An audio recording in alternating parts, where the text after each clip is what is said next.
Hi everyone, today I'm going to show you how to add, modify, activate, and delete sites on Parcel Tracker.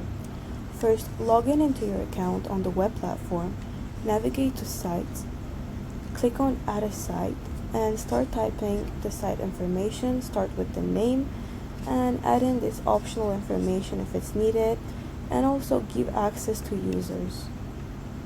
And when you're done adding all of the information, click on Save.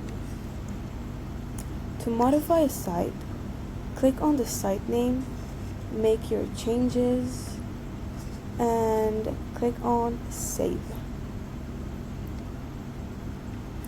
To activate a site, you can either click on the site name and select Set as Active, or you can click on the arrow in the navigation menu, select the site you want to activate, or select them all.